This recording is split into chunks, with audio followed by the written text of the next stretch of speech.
Students good morning. आज हम BCom second year में प्रबंध का महत्व पढ़ेंगे। मैं K C Meena government college SRP Bandikui. आज का जो हमारा चैप्टर रहेगा वो है प्रबंध का महत्व, इम्पोर्टेंस ऑफ मैनेजमेंट। आधुनिक युग में प्रबंध सर्वव्यापी है।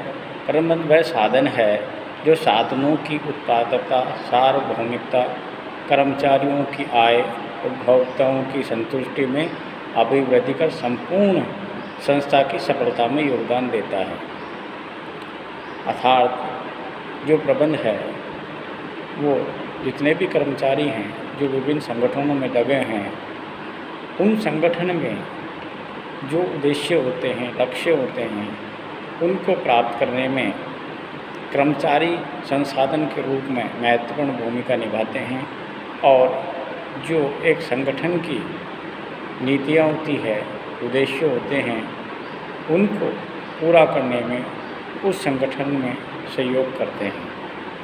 कर्मचारी जो है वो किसी भी संस्था, चाहे वो सामाजिक हो, आर्थिक हो, राजनीतिक हो, धार्मिक हो, वैज्ञानिक हो या अन्य जो भी कार्य वो संगठन करना चाहता है, इसके लिए उसकी स्थापना की गई है, उसका जो लक्ष्य होता है अधिकतम उत्पादन करना। और प्रबंध जो है इन मानव संसाधनों का उनकी कार्य कुशलता से अधिकतम उपयोग करके ज़्यादा से ज़्यादा मात्रा में उत्पादन करना संभव कर पाता है। इसीलिए कई विधि शास्त्रियों ने, प्रबंध शास्त्रियों ने भी इसको परिभाषित कहा है और कहा है कि प्रबंध जो है दूसरों से कार्य करवाने की कला है।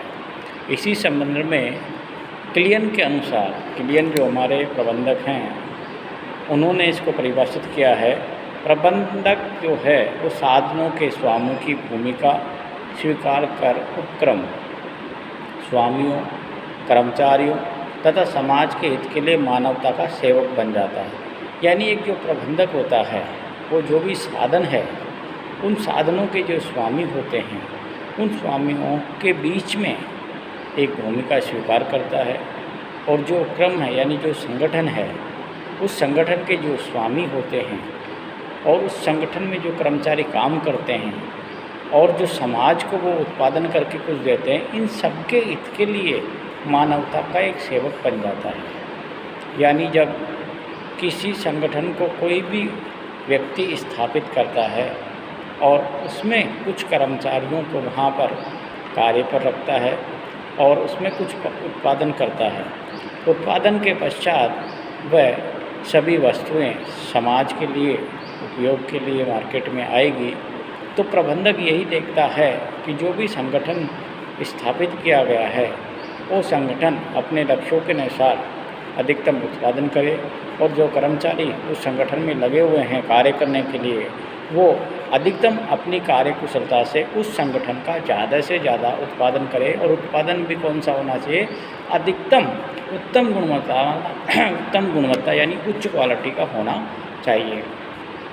जो समाज की डिमांड है, जो समाज की मांग है, जो समाज की आवश्यकता है, उस आवश्यकता के अनुसार उच्च क्वालिटी की वस्तुएं और सेवाओं का वो निर्माण करेंगे और उनकी आवश्यकता के अनुसार, मांग के अनुसार उसकी मार्केट में सप्लाई करेंगे।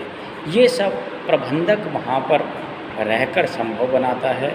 और इसीलिए प्रबंधक को वहाँ पर क्या है, एक ऐसे मानवता का सेवक माना गया है जो वहाँ पर कर्मचारी हो, चाहे स्वामी हो, चाहे समाज हो, इन सब के हितों के लिए वो कार्य करता है।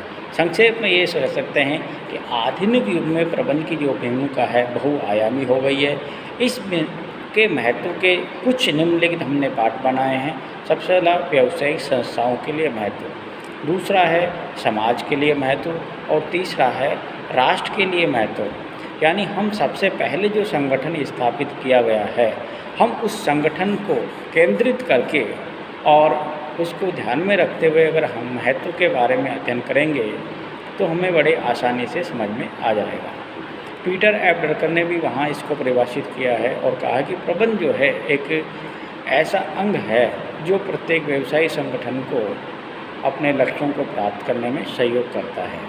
सबसे पहला जब उन्होंने उद्देश्य है वो ये रखा बिंदु कि उद्देश्यों एवं प्राथमिकताओं को प्राप्त करने में सहयोग, यानी जो भी कोई प्रबंधक है वह प्रबंधक किसी भी संस्था का जो उद्देश्य होते हैं उन उद्देश्यों को प्राप्त करने में, उसका निर्धारण करने में एक महत्वपूर्ण भूमिका निभाता है। दूसरा ये कह सकते हैं कि जो साधन है, किसी भी संस्था में जो साधन है उन साधनों का अनुकूलतम प्रयोग करते हुए उसके जो अधिकतम लक्ष्य है उनको प्राप्त करने में सहयोग करता है।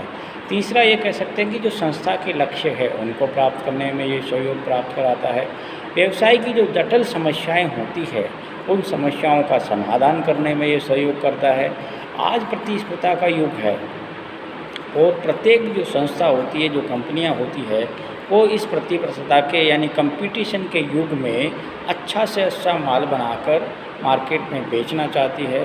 तो ये जो प्रबंधक होते हैं वह प्रबंध के कुछ अच्छी नॉलेज के आधार पर ही कंपटीशन के इस समय में अपनी संस्था को चलाए रखने में योगदान करते हैं। प्रभावकारी संगठन संरचना का इसमें निर्माण किया जाता है, यानी एक ऐसी संगठन संरचना बनाई जाती है जो वहाँ पर प्रभावकारी का रूप से कार्य करे और संगठन का जो उद्देश्य हैं, जो लक्ष्य हैं, उनको प्राप्त करने में सहयोग करे। कर्मचारियों को जो है कार्य करने में आसानी हो, उनकी जो कार्य कुशलता है उनमें वृद्धि हो, उनको समय समय पर ट्रेनिंग दी जाती है। इस तरह की वहाँ पर क्या कार्य योजना बनाई जाती है। मानवीय संसाधनों का विकास, यानी संस्था में जो मानवीय विकास है वो इस प्रकार से किया जाता है कि प्रत्येक कर्मचारी अपनी जो क्षमता है, अपनी जो कार्य कुशलता है उसके अनुसार कार्य करें। क्योंकि जब संस्था में कोई कर्मचारी आता है तो कुछ एक ही कर्मचारी कुछ सीखे हुए आते हैं, बाकी सब अर्धकुशल कर्मचारी आते हैं। तो संस्था में आने के पश्चात प्रबंधकों को द्वारा उनको प्रशिक्षण दिया जाता है और प्रशिक्षण के पश्चात वह कर्मचारी अपनी अधिकतम कार्य कुशलता से कार्य करता है, जिससे उत्पादन में वृद्धि होती है और संस्था को अपने लक्ष्यों को प्राप्त करने में सहयोग प्राप्त होता है। इसके पश्चात सुदृढ़ औद्योगिक संबंधी जो भी संस्थाएं हैं उनके सफलता का आधार प्रबंधक ही है।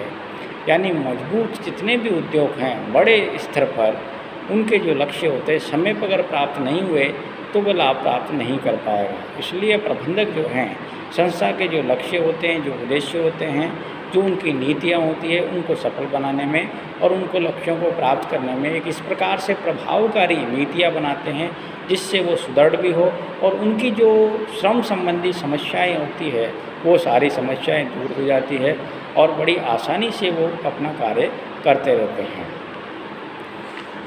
अब ये जो प्रबंध है उसके लिए ये प्रबंधक क्या करते हैं, बड़े लेवल पर वहाँ पर क्या है कर्मचारियों को प्रशिक्षण देने के लिए वर्कशॉप, सेमिनार आदि का ऑर्गेनाइजेशन करते हैं। उत्पादकता में अभिवृद्धि होती है, यानी ज़्यादा से ज़्यादा जब कर्मचारी अपनी कार्य कुशलता से कार्य करेगा तो वह अपनी संस्था में अधिकतम उत्पादन करने में सहयोग देगा। नवीनतम तकनीकों का प्रयोग किया जाएगा, जो प्रचलित विधियां हैं उनमें समन्वित किया जाएगा जिससे संस्था में अधिकतम उत्पादन संभव हो। ये सब प्रबंध से ही संभव होता है।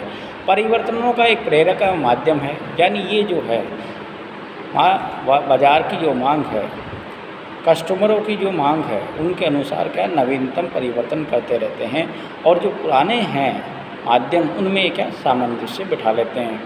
संकटों का निवारण, क्योंकि व्यवसाय जो है वो जोखिमों पर निर्भर करता है और मार्केट में आए दिन कई प्रकार की जोखिमें आते रहती है। इन सभी जोखिमों का सफलतापूर्वक सामना करने के लिए प्रबंध आवश्यक है और सामाजिक जो उत्तरदायित्व है उनका भी निरंतरता से ये क्या है पालन करता रहता है। क्योंकि कोई भी संस्था जो है जब किसी भी वस्तु या सेवाओं का उत्पादन करके उसकी मार्केट में सप्लाई करेगी तो सीधा उसका संबंध समाज से होता है और जो भी वस्तुएं और सेवाएं हैं वो समाज में जब सप्लाई की जाती है तो उससे समाज में रहने वाले प्रत्येक व्यक्ति को कुछ लाभ प्राप्त होता है।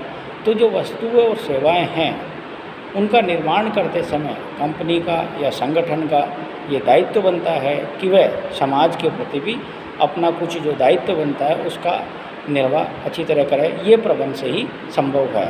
संस्था की ख्याति बनती है कि आज कई बड़ी बड़ी कंपनियां हैं जो अच्छा प्रोडक्ट बनाकर मार्केट में सप्लाई करती है, तो उससे कर्मचारियों के उन पर विश्वास बन जाते हैं और कर्मचारी उस कंपनी के नाम से ही माल परचेज कर लेते हैं। अब हम अगले अध्याय में इसका अध्ययन करेंगे। धन्यवाद।